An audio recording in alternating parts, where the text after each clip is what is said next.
All right, people, we're going to live a little early tonight, but I feel like for this movie, we deserve it. We got one of our favorite indie studios back, and unfortunately, did the quality deliver? We will figure out tonight with our review of Zola. It is the third A24 movie that I've seen so far this year, but it is only the second for my co-host right here, Chris. I almost shudder to ask it, but are you looking forward to tonight's review? All I'm going to say is be careful what you wish for. Be careful what you wish for, indeed, people. All of that and more. Stay tuned.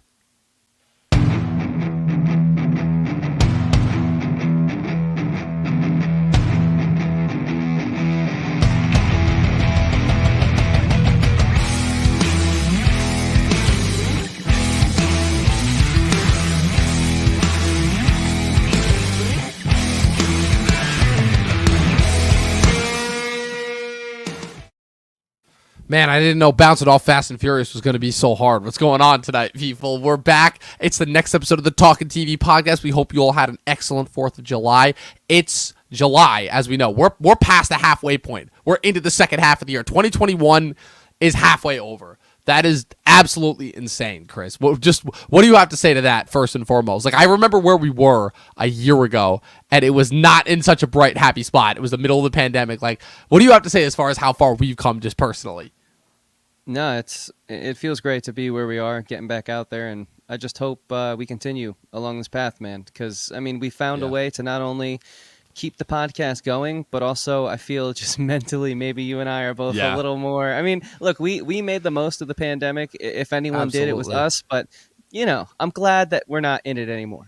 Yeah, so, I'm with you on that. You blink, and we're just covering Raya and the Lost Dragon, and now we're here. Bro, it was crazy. That shit still feels like it was yesterday. Like March and all the shit that we did in March between beginning of Falcon and Winter Soldier, the Snyder Cut, and Kong vs. Godzilla was fucking nuts overall. I don't know. And we watched Nobody that month too. So that's the other thing to keep in mind. Yeah. But at the beginning of 2020, when we kicked off a certain amount of trends that we thought we were going to continue for a long time, and then the pandemic kind of came and uprooted that, we had just begun the tradition of, since Chris had finally watched a lot of movies from this studio, and I myself was finally becoming caught up, having been a longtime fan of theirs for like quite the last couple of years, we were finally getting to the spirit of this new indie studio that was coming on the scene. We did a podcast about them last year during the pandemic. I also did my own personal top 10 list on them. Be sure to check that out if you guys haven't already, on the indie studio of A24, which started up in 2012 based out of New York City and has since given us such incredible films of the last couple of decades, such as Moonlight, Uncut Gems, Ex Machina, The Lighthouse, American Honey, Under the Skin, The Florida Project, The Witch, The Farewell, The Spectacular Now, First Reform, Spring Breakers, The Lobster,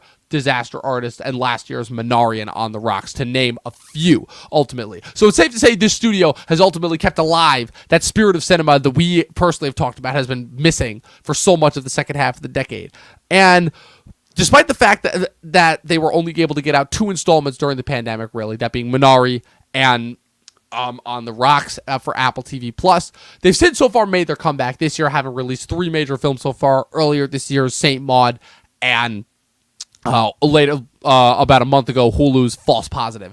And now we're on their third film, Zola, which is the film directed by Janiska Bravo, who's another first-time up-and-coming filmmaker, and with a story based on the infamous tweet chain, the 148-character tweet chain, tweeted by Zola King about her journey to Florida, let's call it, if you will, in fall of 2015. Chris, you hear that first off, like, Chris, were you familiar with the tweet chain at all when this was a thing back in the day? Not at all. That was news to me. I went back and read it after the fact. Yeah, I did not read it. I'm like, I don't want to know this. I'm like, they're turning this into a movie. I had faith. I had faith in the idea that I'm like, okay, I trust these guys to be able to turn this into something cinematic. And what we got, among many other things, was certainly not that. I think we could say that first and foremost. That was not this at all, ultimately. It was... Yeah, I think... You know, let's just jump into the initial thoughts, spoiler-free section for everyone. So, yeah, you know, you get excited when you hear about A24 because there's so much that we speak about on the show. We talk all the time, especially with our sort of 2021 being the year of action films and our journey through action movie history, and especially for me, catching up on franchises that I hadn't been really, you know, familiar with and you know, getting on board with. Like, I pretty much did the Mission Impossible, Fast and Furious gambit and filled in my missing Marvel knowledge all over the past year. And those are some long-running franchises that start in sort of like a day of old, and you can quickly see the modernization take hold. And so A24 always kind of offered what I feel most of those earlier installments of these long-running franchises we have nowadays had that lost, which is attention to detail, filmmaking first, spectacle second, just a studio that really cared about art, but not art house, because those are two different things. Like, you can have them both be the same, but it doesn't always have to be associated with art house, or it doesn't always have to come off as pretentious to be a film that can be impactful and be different from what I've been saying a lot, the homogenization that we're so used to, especially with the way popcorn flicks and popcorn TV now especially has sort of taken over. And so A24 kind of always offers, like, I feel the perfect blend between what us film school brats love and what audiences also can appreciate who don't have as of a trained eye. And so you get excited when you hear about A24 because, I mean, for the most part, at least from what I've seen, I've really enjoyed myself. And even some of the worst films are still respectable and can stand their ground, albeit just not for me. Let's say, like, in the case of, like, I don't know, a Spring Breakers, like, it's not necessarily for me, but I can see why a lot of people like it. Like, there's a merit in art form there that you can't deny. So my long-winded story short, before I give any of my thoughts on Zola, my little preface to how I feel about A24, since we haven't addressed them here on the podcast in a while, you cannot help but get excited when you hear that name come across if you like filmmaking. Absolutely. No, I'm with you on that. And as far as A24 movies go myself, it was weird. I sort of got into them, like, right when they were starting to become hot, because, like, 2015, they had, like, that breakout moment finally when Room was nominated for the Oscar and won Brie Larson her Oscar for Best Actress. From what I heard, rightfully so. It's one of the few A24 movies I still have yet to see. But then I really came onto the scene with them in Moonlight, because that's when they had Swiss Army Man, which was one of their biggest, like, just movies that got them attention, and Moonlight, which obviously famous for the Best Picture scandal. And it was only up from there. And that was when they were kind of, like, able to generate their kind of, their really power years came between, like, that 2017 to 2019 period, which is when they got the most amount of Twitter circulation, the most amount of hashtags. They truly took the idea of viral marketing to a whole new level as far as that goes. Like, that technically started all the way back in, like, in the early days of 2013, when they were trying to, like, kind of, have that very specific stamp, have that very specific music video kind of look and off-kilter, like, quirky nature to them before they really started settling in and giving, like, really cool filmmakers the chance to experiment around. It's given us some of the best filmmakers that we have, like, I believe, so personally, the next generation of modern auteurs, in addition to the Ryan Coogles of the world, your Ari Aster, your Robert Eggers, your Sean Baker, your Safdie brothers, to name a few. Whether you like them, Yorgos Lanthimos, Mike Mills, Oh my God, what's it called? Yeah, Yorgos Lanthimos. That's the one that I was thinking of. I was getting Yorgos and Ari confused for a minute. The point being, there's a lot of artists that are going to be coming up through this generation. And I really thought that Janicska Bravo was going to be one of them. This seemed like a really interesting take. She's like, okay, cool. This is going to be somebody else who's going to be able to offer a modern take on, like, kind of what modern day crime in America looks like, right? And it feels like a really kitschy word given the subject matter, but that's ultimately what it felt like this had the chance to go for as far as that goes. Again, knowing nothing about the story itself. And what we end up getting is something that feels like a weird, like, experiment on someone's, like, inner psyche with, like, voiceover narration, but, like, used in all of the worst ways, mixed with some of the worst qualities that we've seen from A24. They haven't put out a lot of bad movies, but the bad movies that they have put out are very, very apparent for all of the wrong reasons. And this movie was exemplifying the worst of them, like, just the over-the-top, attention-drawing personality, the attention to showmanship over actual substance, and ultimately resulting in having something that doesn't even actually try to say anything, It's very rare that I get to utter these types of film critiques and sentiments towards movies, considering the fact that majority of the stuff that we have is are kind of, we have to almost follow the rules of blockbuster restriction, but not here. This is A24. This is full-on art house. This is one of the few art house movies and types of movies that can still stand to last. So, like, I feel like when it hits this low, these types of critiques are merited, I feel. Yeah, it's unfortunate because, like you said, it really doesn't offer that much. I wouldn't say it offers nothing. I think it could offer so much, and that's the part that kills me. It's just the execution of this film. It really shows it's not a strong directorial debut, let's put it that way. No, not at all. Cinematography's fine, the acting's fine, but to be editing's honest with good. you, the editing's fine. Yeah, it's got that A24 bar of quality, but it just doesn't have the vision behind it. Like, it's so messy and it's so sloppy. And hey, maybe here's an example: her husband or her boyfriend character, Zola's boyfriend, sort of drops out halfway through the film, and they could have really used him to build some concern and to build some anticipation. Yeah, right. Oh my god. They just completely dropped the ball with that character, and so sure, maybe that's not in the Twitter threads, right? Maybe he kind of finds his way out of it. But as a filmmaker, you need to take some liberties unless you're making like a true documentary. If the story's not that exciting, though, where you can follow it piece by piece and there's no suspense through the end, well, then you need to do something there. I think they thought they hit this climactic moment where the boyfriend jumps out of a 2-story building and he survives, but he really hurts himself. And I think that relationship was strong enough and executed enough, strongly enough rather, to, warrant an emotional response there. But too little too late is really how I felt for the majority of this film, especially because there were so many sequences of beautiful cinematography, but really like pages of a script that I could imagine either were empty or just weren't properly revised, because it really felt like it led to a lot of nothingness. Yeah, I agree. This movie, in a weird way, I'm actually I kind of am taking back my editing sentiment, because the problem is what I meant to say was the editing is really great in this movie for the first half. And then the second half, I don't know what happened. I don't know if she delivered like a little over a 2-hour movie that A24 then chopped down to an hour and a half, because they have they are very, very picky with their screen time. They only give out that 2-hour runtime to like their big movies, like their Hereditaries, their Uncut Gems. I mean, Uncut Gems top 2 hours, but like they are very, very picky with that 2-hour time frame. And weirdly enough, I don't know necessarily if it would have saved the movie, but this definitely felt like a movie that could have benefited from a longer edit, because I feel like there felt like the problem is there was too much juicy stuff that was set up at the first half to not be delivered on. Like, I think it's weird, because I mean, this leads into another point, obviously kind of getting into like the nature of what this movie's going for, which is that there was a canceled star that I'd heard apparently it had his entire sub arc cut out, but then apparently that wasn't the case. Like in the second half, I'll get into that in more spoiler territory, but it was very confusing. It felt like they completely ran out of time and were like, oh, maybe we could salvage this from like a TikTok standbird by just like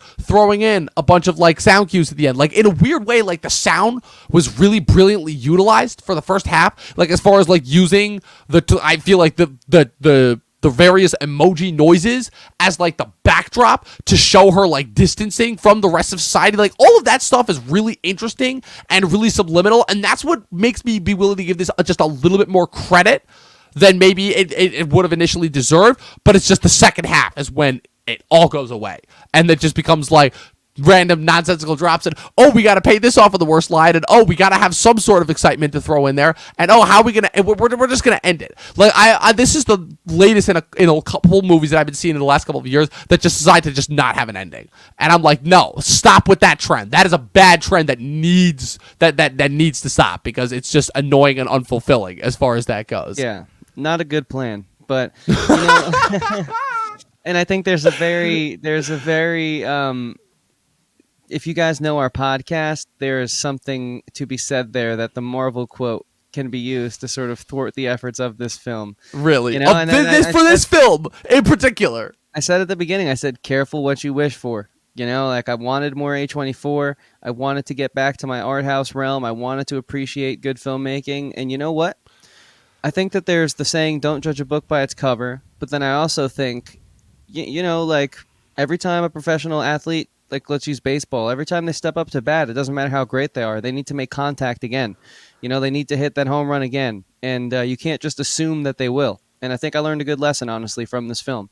Yeah. Because A24, I mean, like I said, there's been movies that I've seen by them that I didn't like as much as others, but there was still that bar there, minus one Saint Maud, that I could respect a quality level in. But, it's 2 in a row now where, I might have to start viewing them through a different lens. And so where I was going to go with all that is,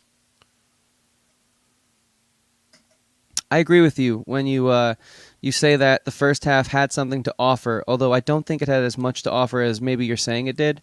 I might be reading it into it too much, but because I just truly felt that we never established who these characters were. We never established their sort of, friend romance type thing. We never established the way that they got sort of that connection that warrants her uprooting her whole life just to go down to Florida to dance for a weekend with the girl she just met yesterday. Like, I know in real life, the real Zola felt that connection and they had that click. I don't think they portrayed it, though, in a way that justified it for the film. No, and they did not. Really, I think this movie is like the worst road trip movie of all time. Oh my God. Painful. I felt like I was in a car painful the whole time. Dude, and painful. Can I tell you? Yes, please do.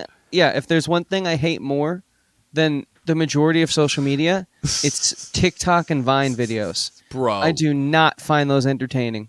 I don't know how people do it. I really don't. And then the fact that I'm stuck in a car with all these people who I hate because one of them is just so gullible that she just like went along with someone, and I get it, give people the benefit of the doubt, but still, it's like your blinders aren't on when you meet someone like that, right. and then there's this, the guy driving, he's obviously insane, and then her boyfriend is obviously like cousin Greg from Succession.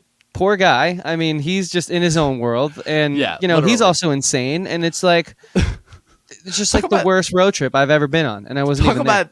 Talk about the Judd Nelson Award for being in a completely different movie, because it definitely felt like, oh, Matt, I absolutely did. In case the change in skin tone wasn't apparent enough, I absolutely did have a good vacation. But it sucked because this is another movie that they had set in Florida, and it just made me like repulsed about wanting to be around tropical climates again, because I'm like, Jesus, is this the kind of stuff that goes down? They're giving Florida a bad name right now. But like, what? Can we just talk about what was up with Riley Keogh's the Coleman Domingo character X? Because like, just I've never been more confused by a villain than in a movie that I've seen in my entire life, because that shit made no sense at all. Spot for me. He just switched to a Jamaican accent randomly and like would just get super threatening and imposing, and the performance is really good. But I'm just like, is that all there is? Is he just another one-note gimmick caricature like the rest of these? And it turns out, yes, he is, ultimately.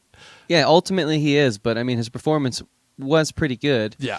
And I think, the movie's not really on his shoulders to live and die by, so I thought, like, while everyone and everything in this film was lackluster, I mean, he fit the part. It's just, again, I didn't feel that chemistry between the two girls that were going through this together. I just never really truly believed it. And so everything else felt paper thin.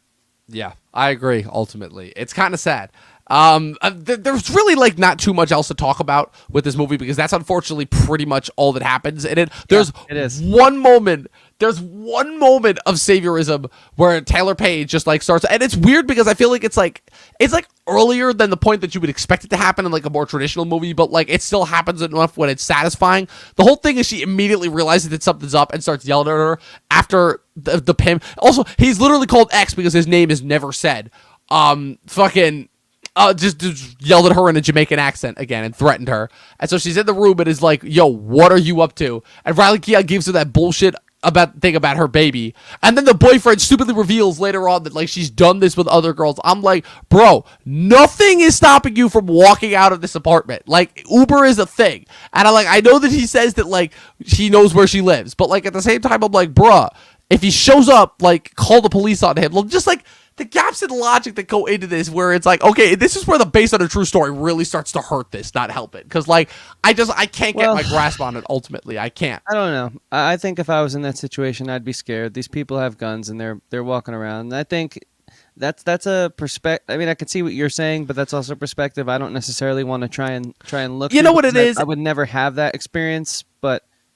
Sorry, what were you saying? No, you know what it is? It's just a matter of like, I hate being stuck in that situation with everyone, so I'm just myself thinking of ways that I would want to get out, and I'm applying it to the characters. I'm applying it to the characters because that's how much I just hate being there with this movie. Like, this might be the most unpleasant experience that I've had in a theater so far this year. Yeah, it's probably the most unpleasant experience I've had in the theater my whole life. The whole time I was... And we saw Spiral a month ago. Yeah, the whole time I was hoping she would text her boyfriend like the address, pick me up, share her PIN so he can come and just quickly get her GPS location. Like I was just hoping she would get out of there. I mean, it was But I mean, I don't know, man. I mean, I don't know what else I could say about this film other than it was utterly unenjoyable. Yeah, but because you know what else it was? It was the fact that ultimately its gaps in logic prevent this from being a compelling story with anything of merit to say. Because I do think that the movie ultimately is trying to say something, but I think it's just ultimately flawed because this director is very amateurish. It's very clear. And very clearly had like one specific message. It's like, okay, I'm just going to go based off the magazine article and the tweet chain, and then did no other research as far as that goes. And that's ultimately the part that's the part that kills me the most. Because like we both said, there was rich subject material to explore here. It's just so underutilized and just it's not.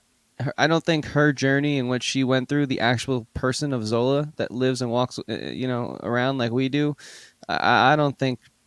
I feel like it's not just like I don't know. Like, well, it's pretty sad.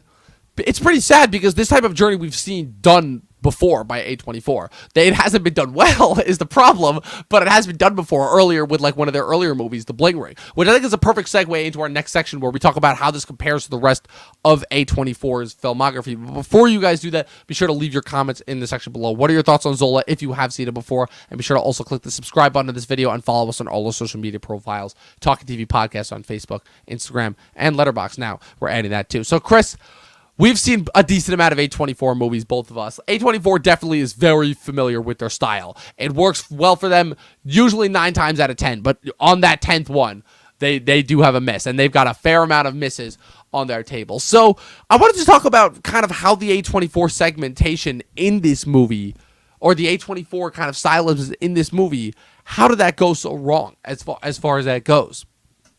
Yeah, it seems like it's par for the course. This film feels like it fits perfectly when you hear the pitch. It's like, oh, yeah, of course. Who else would make that? A24. They have to. But somewhere along the line, there's just, like I said, there's a disconnect. And like the last sentiment I was trying to bring out, which I further refined, it just doesn't feel like Zola's journey is given the justice it deserves on the screen. I'm sure it was traumatizing. I'm sure it was heartbreaking and scary and horrifying and all those words, but I didn't feel it. I did not feel it. And A24, I find they either really knock it out of the park or they come up very short. Yeah. So it's interesting. Yeah, I've seen a lot of A24 movies, and the thing that always stands out to me about the ones that don't work is they're the ones that always rely on style over substance. It doesn't happen very often, and that's a term also that I hate because it's been ruined by the internet. But ultimately, the A24 movies to me, which I can list off a few right here that don't work: Free Fire, Midsommar, Bling Ring, Saint Maud, It Comes at Night, Never Going Back, Hot Summer Nights. Those are the ones that rely a little bit too much on substance rather than actual story. And the stories themselves usually come off as either generic and lacking focus or ultimately just boring at the end of the day. And that's kind of, I feel like, problem number one here is the style over substance, value on the interesting camera work and trying to amp up tension in weird and different interesting ways. It's almost like it's kind of going against the opposite approach of building tension versus when A24 has been at their best. Those are the movies that build tension really, really expertly well in ways that you wouldn't expect, like Ex Machina, like Good Time, like, what's it called? Like even mid-90s, Under the Skin, The Florida Project, some of their best movies. Those are the ones that build tension in ways that totally feel unexpected or ways that are so familiar that they're able to play with the tropes against you, okay? Like my number one example when it comes to it is Uncut Gems. But this movie's, it's kind of ultimate reliance on its subject matter. It's almost like it's the first thing that I've seen where it's like we know we aren't actively shocking you, so we're like having to constantly replicate it with all of this like kind of film magic in order to replicate the feel like, oh, what the instant like being in the moment of feeling that those tweets as they were popping up in real time. That's ultimately what this film relies on. It's kind of nostalgia bubble in the worst way possible. Yeah, it's they're either mediocre or they're either groundbreaking. I feel it's. Some people tend to compare them to Blumhouse, and maybe I'm starting to see. Although the problem is it's like Blumhouse's highs are nowhere near as high as A24 highs, and Blumhouse's lows until recently were far lower than A24's, but I feel like the gap might be being bridged there a little bit in their recent outings. It's just a little bit. It's just unfortunate because the way I see it, this movie was ripe for an A24 outing. It was ripe for, good social commentary, sort of showing the hardships of a different type of person who works in America, like strippers, like the things they have to go through, and like the type of people that come around and that environment. And it could have really done a lot and said a lot and shown a light on like sort of like, hey, like maybe this is something that needs more attention. And instead it just kind of felt like it went for, well, I guess that's really the problem, isn't it? I was going to say it felt like it went for like shock value, but nothing really shocked me in this film. I have not seen a movie fall this short in quite some time. To me personally, it fell so short. It's hard to talk about. It's hard to quantify. It's all of its shortcomings. I can't, you know what I mean? Yeah, no, I do get what you're saying as far as that goes. It's ultimately a matter of, I think so like let's take a scene from this movie, for example, and break it down and kind of figure out what it is that doesn't work about it, which is, I feel like, the final confrontation. So you have ultimately them going to a job that feels weird, but there's no indication of it because they play it out like it's completely normal, right? Like it's a normal like kind of job that they're going to at the end. And then they knock on the door. Of course, it's open and she gets pulled into the room ultimately. And then of course she runs back to the pimp. He runs up with the gun. They go in, and the way that and first off, they try to pull the Pavlov's gun technique in the worst way possible by having it revealed to be Jason Mitchell, in order to try and connect it to the beginning. In the most obvious way, where it's setting it up to be like, see, get it? This guy's going to be bad, and he's going to come back near the end. And I think they pay it off in the absolute worst way possible, ultimately. And then their solution is to go in to sexualize this main character even more, and then like shoot him. It's like, bro, why didn't you just do that in the first place? And then for that to be like kind of the wrap up before we get to the ending, which is supposed to be the boyfriend running and attempting to kill himself, there's no ultimate kind of rise and curve of it, right? There's no gradual build to it or anything. It just kind of goes and peters off and goes and peters off. It's the absolute worst case of writing I think I've seen like in a while, because it's ultimately writing things that don't really have a sense of unifying tension. There ultimately is no story. You don't feel the beats in a weird way that we've become so used to, I feel like, in recent years. Yeah, that's exactly it. I mean, it doesn't have that connective tissue that makes you feel every step of the way, every enduring path, step along this path that they're on really comes out and justifies itself in the end, like with a rewarding sort of conclusion, whether that be something unfortunate or whether that be a triumph. You just don't get anything out of it. So it kind of feels like, what's the point? Because I feel like even as schlocky as most road trip movies are, there's still a conclusion, and there's still like, if either the family had a great time or they had a bad time, but you get a rewarding emotional payoff depending on the scenario. And this movie obviously is ripe for a very impactful one if done the right way. But I think it's everything you're saying. I think it's a lack of research, although we can't confirm that right now, but it just feels that way. I think it's a very new filmmaker. I think it's possibly maybe not everything that goes viral needs to have a film deal made. Right. Well, it's just that not everything needs a film. Not everything is a story worthy like of a movie, right? And I feel like there also feels like there was a lot left out as far as that goes. Or if there was everything that was included as they could have, then it ultimately felt like this just didn't need to be a story. And I've heard this talked about a lot with like kind of first time filmmakers, right? You know how they always have a great experience with Netflix, but I have a feeling that like Netflix kind of like has a really great structure system that kind of shepherds them along the way. Since Netflix shoots everything like TV movies, and TV movies environments I've heard are like great to work in as far as just having a great structure. But A24 is not like that. A24 actually throws you in and actually has you like make a film for the first time, and it's either you land it or don't. And there are people who have landed it, and there are people who haven't. And that's why, again, I don't want to completely demolish this filmmaker completely. I think she does have a good movie in her. I just think that this wasn't it, ultimately. I think this was a matter of this script had kind of been floating around for a couple years now, and they finally just got somebody to make it. It ultimately felt like the most corporatized thing I think I've ever seen them do.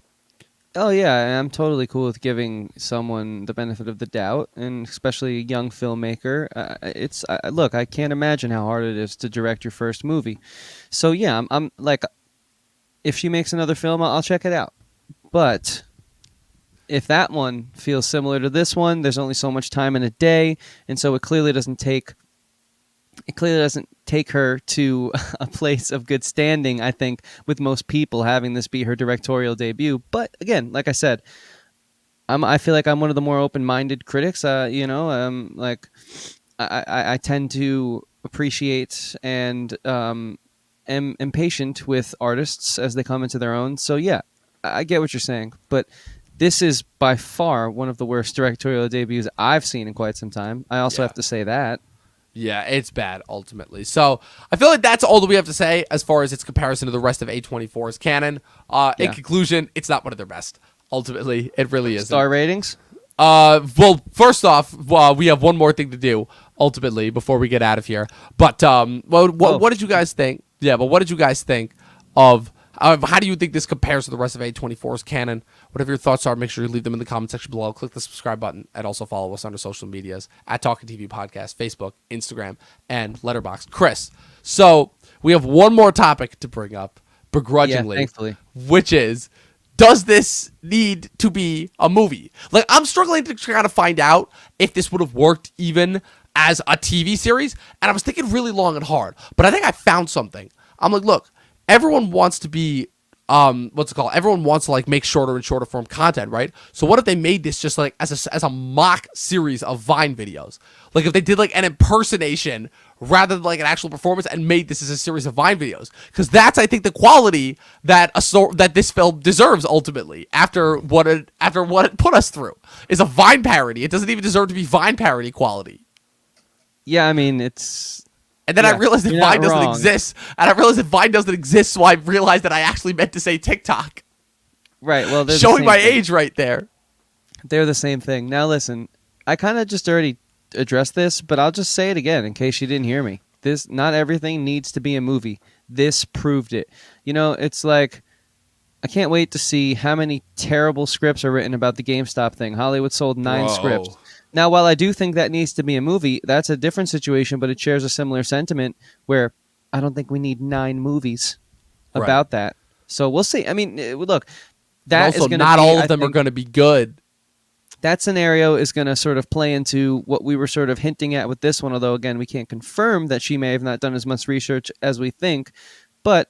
the ones that have the best research are going to look like The Big Short, and the ones that don't are they're gonna look like a Fire Festival documentary. Yep. They're going to be all types of messy, and so look, it's like one of those types of things, man, where I get it. It's a cool, interesting idea. The Twitterverse is very big to tap into. You know, you could go viral off of making a movie about something that is viral.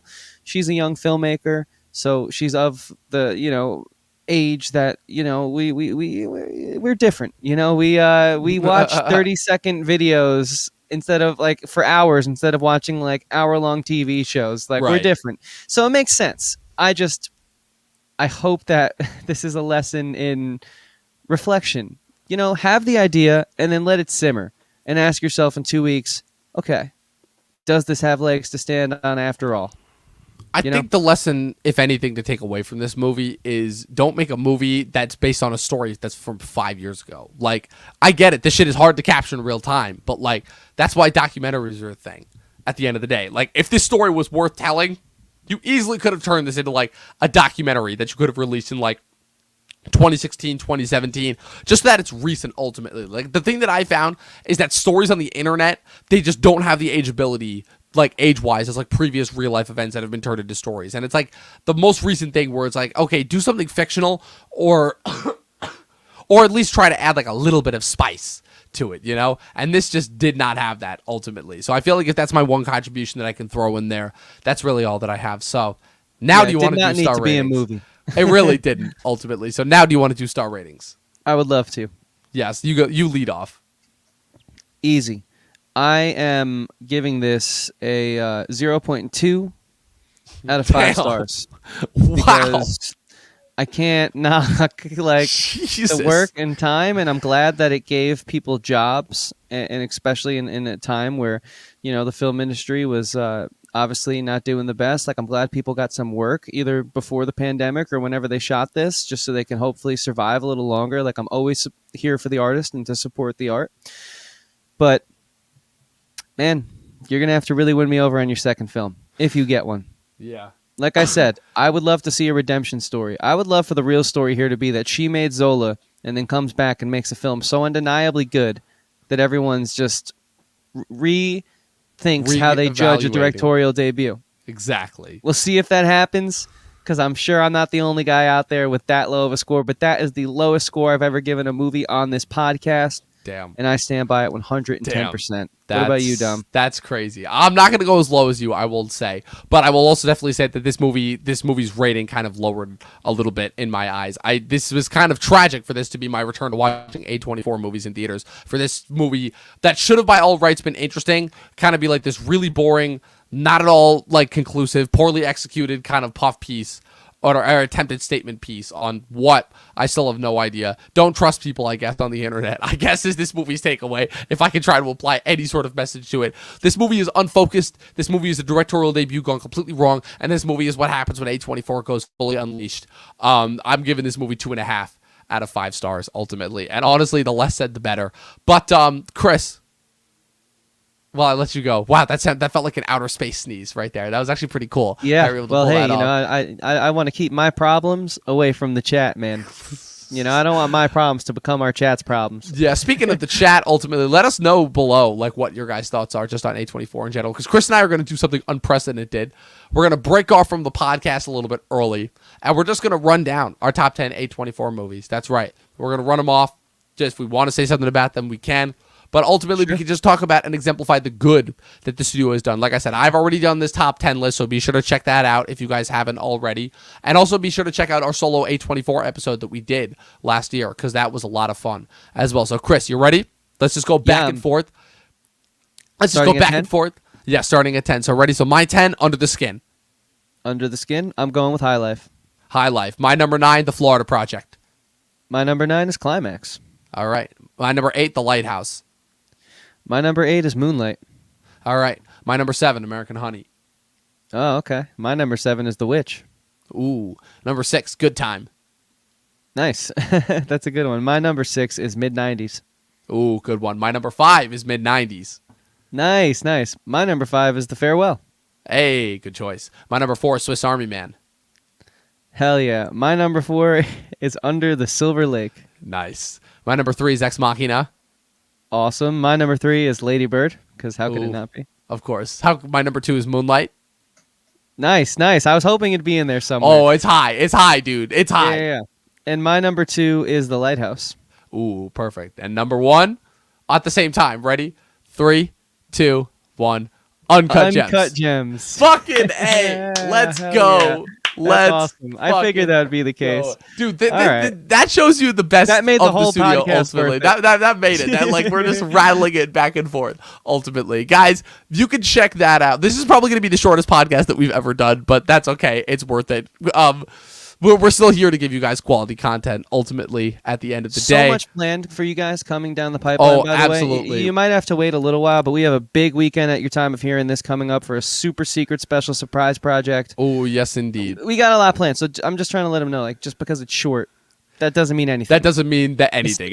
We still got more stuff popping up. We're popping up. We're still wrapping up our Fast and Furious. We will be releasing our Hobbs and Jump first time watch, and we'll be doing the rankings on Friday. Apologies, people. I'm also just going to spoil this now because I'm kind of pissed because they both just bailed on me. But the podcast, the Fast and Furious rankings, the reason why we were saving it for that special day was because we were going to have both of my brothers on the podcast in order to give their rankings. But ultimately, they turned out they had not watched certain of the movies, and the timing just didn't work out because my hotel situation in Jamaica, where I was on vacation last week, at the timing, it didn't ultimately work out. But so we'll be getting that to you guys on Friday, just myself and Chris.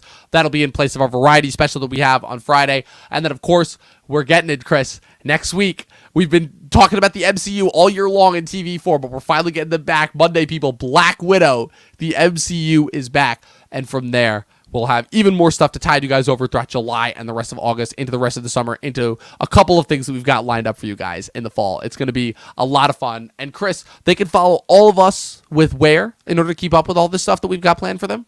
Yeah. We're on Facebook, Instagram, and we're going to be branching out to other social medias, but just at Talkin TV Podcast. Anywhere that you think we might be, we probably are. We post daily. We have a pretty active Instagram community going as well, so please feel free to join us there. Again, that's at Talkin TV Podcast. Talkin spelled Talkin. We would love to see you there. And speaking of places where you could see us, Dom and I, while we give a lot of our lives to this podcast, we also have other things that we do. And so the same places you can find our podcast, you can find me and Dom, but I'll tell you about myself first, at Christian Evanko, Evanko spelled Evanko, on all social medias. I make music, which you can find through the link in my bio. I also have another podcast called Talkin with Andrew and Chris, which you can find through the link in my bio. And I hope to see you there, because while we're working on a lot for this project, Dom and I are both multifaceted, multi-talented people, and there's more to us than just this, thankfully, which I think makes this show so interesting. So please follow the podcast first, me second, and I don't really care about the order. You can follow Dom second, me third. Just follow all of us. But Dom, tell them where they can follow you, and then they can determine the order themselves. Well, I just got back from Jamaica, so people love vacation pictures, so I just posted pictures of my vacation on my personal Instagram at Movie Nerd Review, where you could also see me on Facebook and Letterboxd as well, where I just posted my thoughts on this lovely movie that we just reviewed for you guys. And you can follow me mostly, of course, on the social media for Instagram and Facebook for our podcast, the Talkin TV Podcast. It is what gives us lifeblood and allows us to continue to give you guys the quality content you could deserve. We would also appreciate it very much if you click the subscribe button and left a comment on this video below. Let us know your thoughts on Zola and the rest of the A24 canon. And then we'll be back with more A24 for the rest of the year. This is not the last that you'll hear of us from them. They're going to have a lot of movies, and I think we're going to have, hopefully, at the very least, our A24 list for next year for 2022, the beginning of 2022 for the movies of 2021 is going to be awesome. At the very least, so we can count on that. But in the meantime, people, for myself, from Chris, 12 seasons in a short film, and watch more fucking movies. We'll see you guys next time. We just hit a record shortest podcast yet. We'll see you next time.